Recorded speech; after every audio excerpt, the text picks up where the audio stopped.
Mostly student in चीज़ों को ignore कर देते हैं, जिसकी वजह से उनका प्रोसेस जो है वो लंबा हो जाता है और फिर बाद में वही वाली बात है, ब्लेम गेम स्टार्ट हो जाती है। सबसे पहली चीज़ क्या है कि जब स्टूडेंट अपना डॉक्यूमेंट जो है वो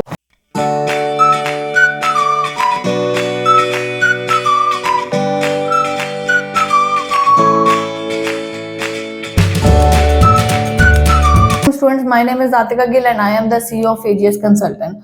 आज की जो वीडियो है उसमें मैं आपको एक गो थ्रू एक दे दूंगी कि यूके का प्रोसेस किस तरीके से होता है और उसमें आपने किन किन चीज़ों को देखना है। जब आपने कंसल्टेंट को अपने डॉक्यूमेंट देने हैं तो आपने उसमें क्या क्या चीज़ें देखनी है। मोस्टली स्टूडेंट इन चीज़ों को इग्नोर कर देते हैं, जिसकी वजह से उनका प्रोसेस जो है वो लंबा हो जाता है और फिर बाद में वही वाली बात है, ब्लेम गेम स्टार्ट हो जाती है। सबसे पहली चीज़ क्या है कि जब स्टूडेंट अपना डॉक्यूमेंट जो है वो कंसल्टेंट को दे रहे हैं तो ये बेसिकली तो ये कंसल्टेंट की भी जिम्मेदारी है, लेकिन ये कि स्टूडेंट अपने एंड से भी देख ले तो अच्छी चीज़ हो जाती है। आपने जब अपना डॉक्यूमेंट देने हैं तो स्टूडेंट की क्या होती है, कभी कभार नेम स्पेलिंग मिस्टेक्स आ रही होती हैं। कभी कभार क्या होता है कि उनके उसमें जो फादर का नेम है वो चेंज है, या मतलब जैसे आजकल हमारे सब कास्ट जरूर लगाते हैं तो वो वाली चीज हो जाती है। मोहम्मद है तो MO आ जाता है MU की जगह, या MU होता है तो वो MO, मतलब ये डिफरेंट हो रहा होता है। स्टूडेंट के अपने नाम में स्पेलिंग मिस्टेक चल रही होती है। तो जब आपने अपना डॉक्यूमेंट बनवाना, मतलब आपने स्टार्ट किया, आपने अच्छा अब अपने प्रोसेस स्टार्ट करवाना है तो आपने अपना पासपोर्ट अप्लाई करने से पहले आप अपने सारे डॉक्यूमेंटेशन देख लो कि कौन सी स्पेलिंग वहां पर लिखी हुई है और आपकी कौन सी आपकी CNIC पे है, और आपकी जो है आगे क्या कहते हैं उसको, बर्थ सर्टिफिकेट के साथ साथ तो एक और डॉक्यूमेंट होता है, उसके अंदर भी आपकी जो बेसिकली स्पेलिंग मिस्टेक्स हैं वो ना हो, सेम स्पेलिंग होनी चाहिए आपके हर डॉक्यूमेंट के ऊपर, और आपकी भी और आपके फादर की भी। आपकी डेट ऑफ बर्थ करेक्ट होनी चाहिए, ये नहीं है कि कहीं पे कोई डेट ऑफ बर्थ है कहीं पे कोई डेट ऑफ बर्थ है, तो वो वाली चीजें भी देख लेनी है। फिर जब आपके डॉक्यूमेंट्स आपके ये हो गए, फिर आपकी जो आ जाती है मैट्रिक, इंटर, और आपके अगर मास्टर्स का स्टूडेंट है तो उसकी बैचलर्स की ट्रांसक्रिप्ट और डिग्री चाहिए होती है। डिग्री के बगैर भी अप्लाई हो जाता है, वो डिग्री इन प्रोसेस लेटर उसके लिए चाहिए होता है, लेकिन ये कि आपकी मैट्रिक, इंटर और बैचलर्स की ट्रांसक्रिप्ट। अगर मैट्रिक इंटर है तो बहुत सारे स्टूडेंट हैं जिनके पास उनकी डिग्री नहीं होती, प्रोविजनल सर्टिफिकेट होते हैं, प्रोविजनल सर्टिफिकेट दिखा देते हैं और आगे कहते हैं इसको अप्लाई कर दें।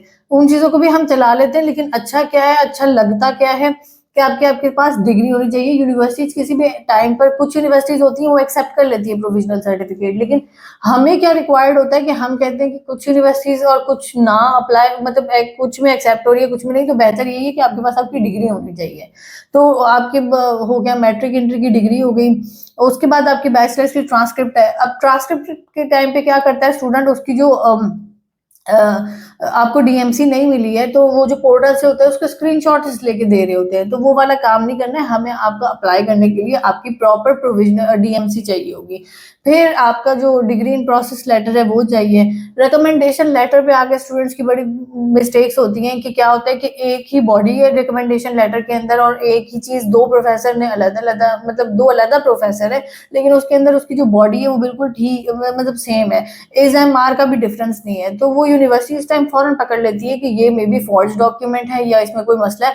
बिकॉज क्या है कि एक दो अलग इंसान बिल्कुल सेम वर्डिंग नहीं लिख सकते, तो वो चीज भी देख लेनी है। आपके जो स्टैम्प होना चाहिए आपका रिकमेंडेशन लेटर पे प्रॉपर, जो आपका एजुकेशनल इंस्टीट्यूट है उसकी तरफ से। तो ये हो गई रिकमेंडेशन लेटर, हो गया रेज्यूमे। रेज्यूमे में क्या होता है कि आपके पास वो जो आपने ईमेल एड्रेस लिखा होता है वो चल रहा होता है नहीं चल रहा होता, स्टूडेंट को नहीं पता होता, वो वही चला के दे देते हैं। बाद में फिर ईमेल्स यूनिवर्सिटी के एंड से नहीं आती तो फिर उनको वहां से भी प्रॉब्लम होती है। आपका ईमेल एड्रेस, आपकी जो बाकी डिटेल्स हैं वो बिल्कुल ठीक होनी चाहिए। अगर आपका गैप है तो गैप जस्टिफिकेशन लेटर हमें चाहिए होता है, उसमें आपकी ऑब्वियसली हम ये रिक्वायर्ड करते हैं कि रेलिवेंट हो तो बहुत अच्छी बात है।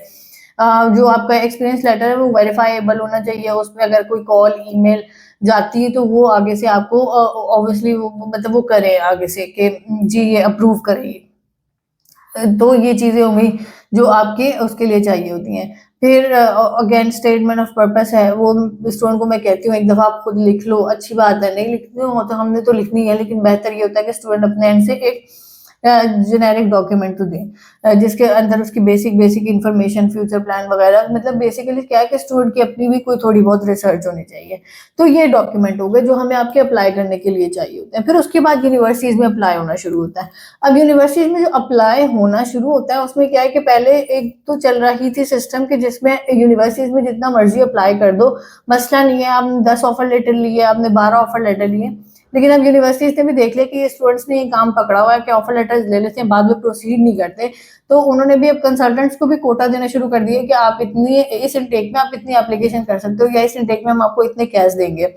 तो अब क्या है कि आपने अगर अप्लाई करना है तो आप कंसल्टेंट के साथ बैठे और अपनी यूनिवर्सिटीज को शॉर्टलिस्ट करें कि ये यूनिवर्सिटी है, इसमें ये एंट्री रिक्वायरमेंट है, ये फीस मुझे चल जाएगी, मतलब मैं इतना बजट अफोर्ड कर सकता हूँ, मैं ये वाला टेस्ट कर सकता हूँ। तो फिर हमारे लिए भी काम करना आसान होता है और स्टूडेंट के लिए भी आसानी हो जाती है। 10-12 ऑफर लेटर लेने वाला स्टूडेंट मोस्टली तंग ही करता है।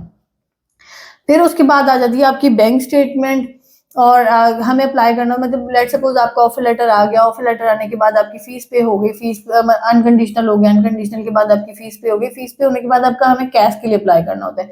उसके लिए हमें आपका टीबी टेस्ट रिक्वायर्ड होता है। टीबी टेस्ट के टाइम पे 20 स्टूडेंट जाकर गलती कर देते हैं या एड्रेस वगैरह सही नहीं लिखवाते यूनिवर्सिटी का, तो वो वाली चीज देख लेनी है।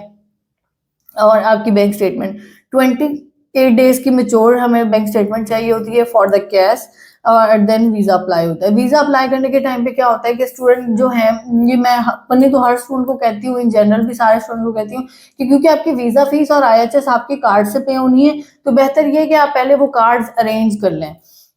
एंड टाइम पे आते हैं, कार्ड नहीं अरेंज हो रहा, 2-2 3 दिन इसी चीज में जाया हो जाते हैं कि जी कार्ड नहीं अरेंज हो रहा।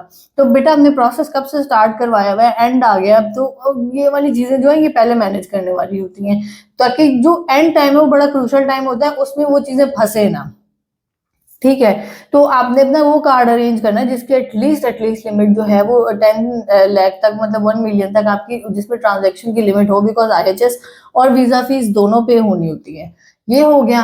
तो ये जो छोटी छोटी मिस्टेक्स हैं ये नहीं करनी है। और अगर आपको आपका कंसल्टेंट कह रहा है कि प्रायोरिटी पे वीजा डालें, तो प्लीज प्रायोरिटी पे डालें।